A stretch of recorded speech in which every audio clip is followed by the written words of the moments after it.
Coucou, je vous retrouve aujourd'hui pour une petite vidéo blabla pour vous raconter des petites choses sur moi. Ce sera 15 faits plus ou moins étranges, à vous de me dire si vous faites la même chose que moi. Allez, c'est parti.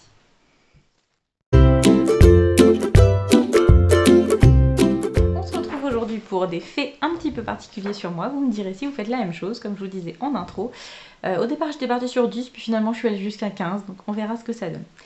Alors, première chose un petit peu bizarre qui a surpris mon chéri la première fois qu'il m'a vu faire, je ramasse beaucoup de choses avec mes pieds. Alors pas l'hiver, parce que l'hiver j'ai mes chaussettes, mais l'été souvent je suis pieds nus et du coup je ramasse beaucoup de choses avec mes doigts de pied. Voilà. Je sais qu'il y a d'autres personnes qui le font, j'ai une amie que je connais depuis très très longtemps qui le fait aussi, mais c'est pratique hein, en vrai, de pas avoir à se baisser, hop, on ramasse. Alors on me dit je fais le petit singe, mais voilà. J'aime beaucoup, ça m'arrive assez régulièrement. Avec les chaussettes j'essaye, mais c'est pas toujours très pratique. Deuxième chose, je parle avec mes chats et j'imagine leurs réponses. Alors je le faisais déjà beaucoup avant de rencontrer mon chéri, mais depuis on est très très fort pour faire les petites voix des animaux. Et alors mon chéri est le top du top, il fait des imitations, c'est pas des imitations, il donne vie aux animaux ou même nos animaux à nous, nos petites minouchettes d'amour, et puis aussi à d'autres animaux quand on regarde à la télé des choses, enfin voilà. C'est notre petit délire à nous et ça me fait beaucoup rire et puis ça nous donne l'impression de discuter avec eux et c'est rigolo. Faut que j'arrête de toucher à mes cheveux. Hop, je les pose et on bouge plus. Troisième chose, j'ai peur des grandes constructions. C'est-à-dire que j'ai peur des éoliennes, des ponts, des gratte-ciel, tout ça, quand je suis au pied. Si c'est loin, je m'en fiche, mais si je suis au pied, si je me rends compte de la hauteur des choses, alors là, c'est catastrophique. Les éoliennes, il y en a beaucoup par chez moi, j'aime pas du tout passer à côté. Les pylônes électriques, c'est un peu le même principe. Et puis, les ponts, alors là, les ponts suspendus, je crois que le pire du pire, c'est... Alors, c'est pas le pont de Normandie qui est déjà pourtant bien, c'est juste à côté. Donc, au Havre, vous avez le pont de Normandie et juste avant, vous avez... Alors, je sais pas comment il s'appelle, un pont. Ils me foutent la trouille. Alors bon, j'ai pas le choix, hein, je les prends parce qu'il faut bien que je les prenne, mais j'aime pas du tout. Donc, voilà, c'est vraiment des choses que je ne peux pas contrôler. Donc, je suis obligée de monter dessus. C'est pas une phobie au sens... ça me bloque, mais vraiment je suis pas à l'aise dessus et ça m'angoisse même parfois de le prendre. Les ponts, quand il y a du vent, c'est vraiment une angoisse pour moi de les prendre. J'ai le vertige dans les deux sens, le vertige du bas et le vertige quand je vois les choses d'en haut. Et du coup, pour votre petit mot du jour, quand on a peur des ponts, on est géphirophobe. Voilà, c'est le fait d'avoir peur des ponts. Quatrième chose, si j'aime une musique, un film ou une série, je vais avoir tendance à le regarder en boucle ou alors à m'enfiler toute la série d'une traite. De faire du binge watching, je crois que c'est comme ça que ça s'appelle. Et ça, c'est une horreur parce qu'en fait, on va jusqu'à l'overdose, jusqu'à ne plus supporter une chose. Il y a des séries, je vous jure, je les ai tellement regardées que je ne peux plus les voir en peinture et du coup, je n'arrive pas à voir la suite. Et les musiques, c'est un peu pareil, je les écoute vraiment en boucle, jusqu'à ne plus en pouvoir, ne plus les supporter. Alors ça, le fait d'écouter de la musique en boucle, ça vient de mon père qui avait tendance, pour nous faire aimer quelque chose avec ma maman, à nous mettre plusieurs fois un même CD jusqu'à ce qu'on finisse par craquer et qu'on aime cette chanson. Il y a plusieurs groupes, alors c'est pas des groupes qui sont connus, l'exemple qui me vient en tête, c'est Crêpes au sucre. Maman, si tu passes par là, est-ce que tu te souviens des chansons de Crêpes au sucre? Au début, on pouvait pas les encadrer et au final, après, on les connaissait par cœur. Les films, c'est pareil. Alors moins maintenant, j'avoue qu'en vieillissant, je le fais un peu moins, mais quand j'étais plus jeune, je vous jure qu'un film que j'aimais bien, je le regardais en boucle, je le mettais, il s'arrêtait, je repartais à zéro, ou alors s'il y avait une suite, je me faisais les 1, 2 ou 3 films à la suite. Les exemples les plus flagrants, c'est La Boum et La Boum 2, avec Sophie Marceau, vraiment, je les écoutais en boucle. Les Sissi, beaucoup, un petit peu moins les Sissi, mais quand même. La momie, le retour de la momie et le roi scorpion. Mais je vous jure, je les mettais en boucle. Ce qui fait que je connais les dialogues par cœur. Alors pour la momie, c'est les dialogues classiques et puis les dialogues en ancien égyptien inventés là. J'ai même appris à faire, vous savez, à manier dans le film. Il y a un moment, le personnage de retour de la momie, elle manie des espèces de lance, machin, et en fait le mouvement de poignet, je l'ai fait à force. Et du coup, je l'ai appris grâce à force de regarder ce film. Donc voilà, c'est un peu un petit côté monomaniaque là-dedans. Une fois que je suis sur un truc, je ne m'en lasse pas. Là, j'étais sur Supernatural, je me suis fait 3 ou 4 saisons d'affilée. Et là, du coup, j'arrive un peu à overdose, alors que je veux continuer. Bon, je passe à autre chose. Je reviendrai dessus après, je pense que ça reviendra. Mais voilà. Je peux pas faire autrement, c'est ma façon d'apprécier un film. Si je peux pas tout voir plusieurs fois, ça va pas. Comme pour la musique, en ce moment, je suis à fond sur les musiques de youtubeurs, alors qu'à la base, c'est pas du tout mon délire. Mais là, je suis à fond dessus. Alors, la dernière, le Clash des Templiers et le Clash des Assassins de Joyka et Cyril, mais c'est, voilà, en boucle. Tous les matins, je la mets parce que je l'ai dans la tête et je me dis si je l'écoute, ça va passer. Mais non, pas du tout. Bref. Alors, numéro 5. J'avais beaucoup de mal à dire tu ou vous dans ma famille notamment. Alors le vous, je dis pas vous à ma famille, mais le tu, je le disais très peu. En fait, je faisais en sorte de faire des phrases sans pronom. Alors ça s'est passé avec le temps, ça c'était quand j'étais adolescente. Et je me souviens très nettement de la première fois que j'ai dit tu à ma tante, où j'en avais conscience, parce que petite, je pense que je le disais. Mais dans la période, vous savez, voilà, on commence à se rappeler de certaines choses, à devenir, construire sa propre personnalité. Je me souviens avoir dit à ma tante, un jour à Noël, est-ce que je peux venir faire les courses avec toi? Et ce toi, ça m'a bloqué. Je me suis dit, qu'est-ce que je fais? Et voilà, elle n'a pas percuté du tout. Hein. Je pense que si je lui en parlerais, mais ouais, je me souviens pas. Mais moi, ça m'avait particulièrement marqué parce que ouais, j'avais peur de parler, alors que j'adore ma famille, ils ont toujours été hyper adorables avec moi, c'est pas le problème. Mais j'avais du mal à dire tu. Il n'y a pas d'explication. Aujourd'hui, j'ai plus de problème. C'est comme j'avais du mal à téléphoner à ma famille. Aujourd'hui, si j'ai besoin de les appeler, je les appelle sans problème. Alors, j'ai beaucoup de mal à appeler pour prendre des nouvelles. Je vais appeler pour autre chose et puis je vais en profiter pour poser une question sur quelque chose et je vais en profiter pour poser des nouvelles, pour demander des nouvelles. Mais j'ai du mal à appeler pour dire bah non, voilà, ça, je sais, c'est pas bien. J'ai plutôt tendance à envoyer des petits messages. Voilà. Alors, numéro 6. Je suis encore en contact avec mes amis de maternelle, de primaire, du collège, du lycée et de la fac. Alors de la fac, vous me direz, c'était pas si longtemps que ça. Mais de maternelle, donc j'ai 31 ans, je suis rentrée en maternelle à 4 ans, et bien mes plus vieilles amies, qui sont comme mes sœurs, Eugénie et Ludivine, je les connais depuis la maternelle, donc depuis mes 4 ans. Et on est toujours en contact. On se voit beaucoup moins qu'avant parce que chacune a sa vie, mais ça n'empêche qu'on sait bien avant les réseaux sociaux, on gardait le contact. Et dès qu'on se voit, c'est comme si on s'était quitté la veille et on refait le monde et c'est super. La primaire, c'est pareil, j'ai un petit peu moins de contact avec certains de primaire parce que voilà, mais quand on se voit, ça se passe très bien et on se donne des petites nouvelles de temps en temps. Collège, j'ai encore de très réguliers contacts avec plusieurs amis du collège. Le lycée, c'est pareil. Mes petites chéries de lycée Jeanne d'Arc, si vous passez par là, je vous fais des gros bisous. Vivement qu'on fasse le prochain Skype ensemble et qu'on puisse se voir en live. Et à la fac, voilà, je les vois. Alors, peut-être les seuls que j'ai un peu perdu de vue, mais on suit par les réseaux sociaux, c'est un petit peu différent, c'est mes amis de BTS.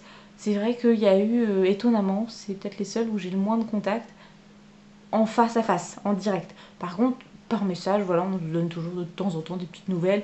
Et c'est vrai que les réseaux sociaux, ça aide beaucoup pour garder le lien, même s'il est différent. Voilà. Est-ce que vous êtes resté en contact avec vos amis de quand vous étiez toute petite?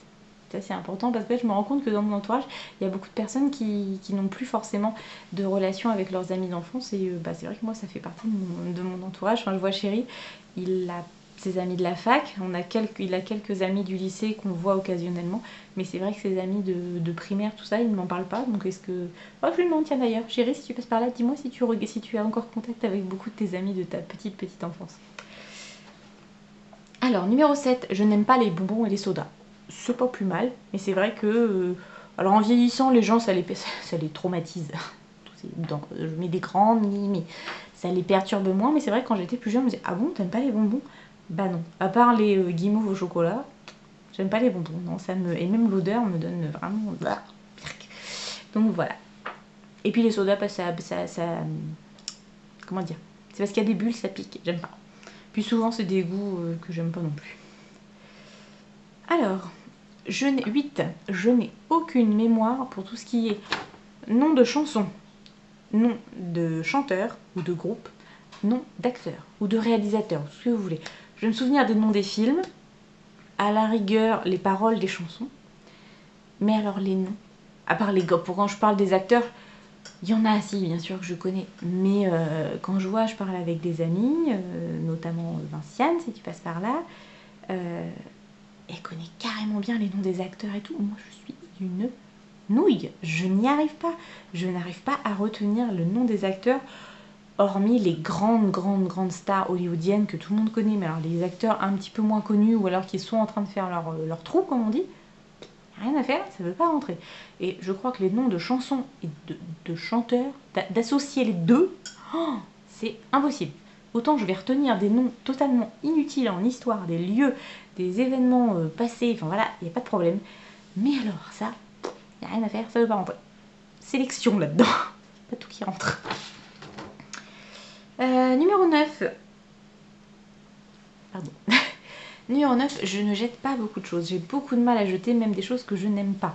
Ça fait des mois, pour celles qui me suivent, que je dis oui, il faut que je fasse du tri dans mon dressing et que je mette en vente des choses voilà, qui ne me plaisent plus ou qui ne me vont plus. Et bah, je n'y arrive pas.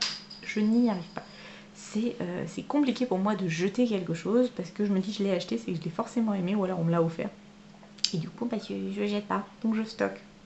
J'arrive à acheter, hein, des fois, j'ai pas le choix parfois.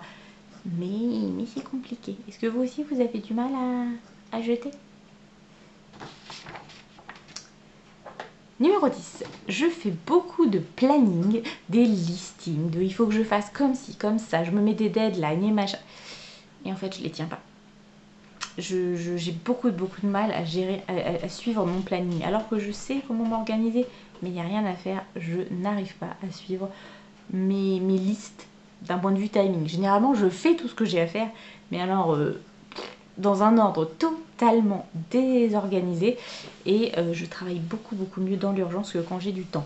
Petit exemple, aujourd'hui, je ne travaillais pas. Je suis allée au CFA pour bosser sur mon PC, pouvoir faire des impressions, pouvoir faire plein de choses. Et en fait, j'ai pas du tout été productive, j'arrivais à rien parce que j'ai pas de choses urgentes à faire, des choses pour m'avancer, pour être prévoyante. Et du coup, j'y arrivais pas, donc je suis allée faire mes courses de Noël. Voilà. Exemple typique de quand j'ai pas la pression, bah, j'arrive pas à avancer. Alors, là vous voyez, ça c'était mon scénario pour une vidéo pour mes élèves. On rentabilise le papier brouillon. Donc je disais 10, 9, non 11 pardon. Alors j'ai énormément de palettes de maquillage pour les yeux, vous le savez, pour celles qui me suivent depuis un certain temps, et pour les nouvelles, je pense que vous vous en doutez.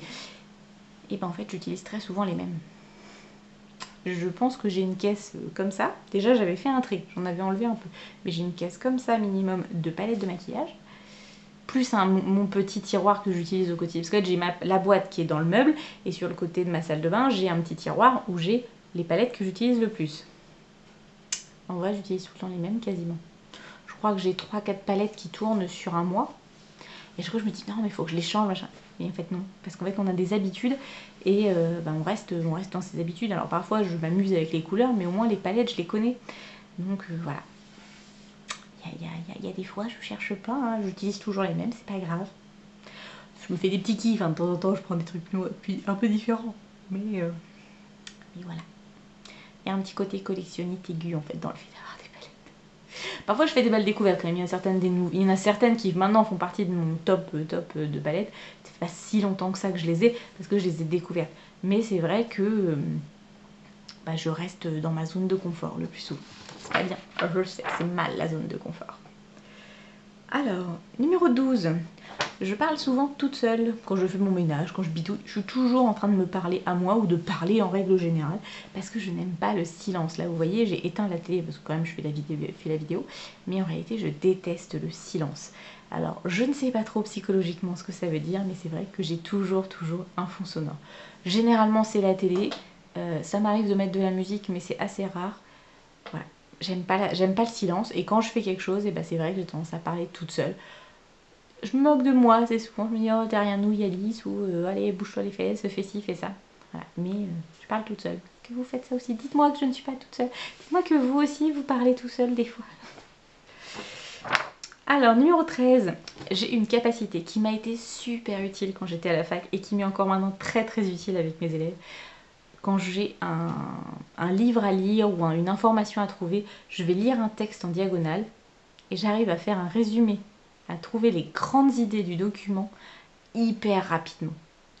À la fac, j'avais eu une fois, je pense que c'est une des plus grosses fumisteries que j'ai fait à la fac. On devait trouver un livre sur une thématique bien précise. En l'occurrence, moi j'en avais pris une sur la maternité heureuse, donc c'était par rapport au féminisme dans les années 60. et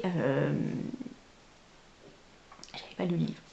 J'avais juste pris le livre parce que je savais que ça parlait de ça, mais voilà, je pensais que la prof allait juste nous demander de dire ah bah oui c'est bien, tu peux le lire et puis tu me feras un résumé. Non, elle nous a demandé ah ouais c'est très bien, hein. Faites-nous un résumé devant toute la classe. Ouh. Voilà. Du coup, bah, j'ai lu, pendant que quelqu'un d'autre passait, j'ai lu le résumé derrière le livre. J'ai feuilleté comme ça les titres de chapitres et j'ai réussi à faire un résumé. La prof m'a félicité en me disant que j'avais bien compris l'ouvrage et que c'était un très bon choix. Voilà, ça fait partie des grosses fumisteries que j'ai pu faire à la fac et il y en a eu d'autres. Il y en a eu beaucoup d'autres, même pour mon master. Il y a certaines choses, je me suis dit, mais il croit que j'ai énormément développé la chose, alors que pas du tout. Mais bon, c'est pas grave, c'est comme ça. Et avec mes élèves, bah, c'est la même chose. Souvent, je leur donne des exercices, je n'ai pas encore fait la correction, je la fais en même temps qu'eux. Et ça, j'avoue que c'est pas bien, je sais. Mais au final, ça marche, ça fonctionne bien et les élèves sont plutôt contents de cet aspect un peu dynamique et puis où je me pose les questions avec eux en fait, parce que des fois je fais ah bah oui, ça pourrait être comme ci, comme ça, et du coup parfois les élèves m'apportent une réponse, pas celle à laquelle moi j'aurais pensé, mais qui fonctionne aussi, donc c'est très bien comme ça. Voilà, mais j'avoue que cette capacité de synthétisation avec peu d'informations, j'aime bien. Alors, numéro 14, j'ai beaucoup de mal à dire non. Alors, oui, ça m'arrive de dire non sur plein de choses, mais j'ai du mal à dire non aux gens, notamment aux gens que j'aime beaucoup, parce que j'ai peur que si je leur dis non, bah ils m'aiment plus. Et comme j'ai besoin toujours de qu'on m'aime et qu'on ait une forme de reconnaissance, ça ira avec la suite de le numéro 15. Et bah du coup j'ai beaucoup de mal à dire non. Et donc pour terminer, numéro 15, comme je vous disais, j'ai beaucoup de mal à remettre en cause les gens, parce que je me dis si je vais contre eux, eux vont être contre moi, ils ne vont plus m'aimer et je vais me retrouver toute seule. Alors j'exagère un peu, hein, c'est pas si cartésien comme réflexion, c'est pas tout noir ou tout blanc, voilà. Manichéen, pas cartésien, manichéen, c'est pas tout blanc ou tout noir, c'est un peu plus nuancé, hein, parce que on en revient à ma vidéo d'il y a quelques temps sur la nuance.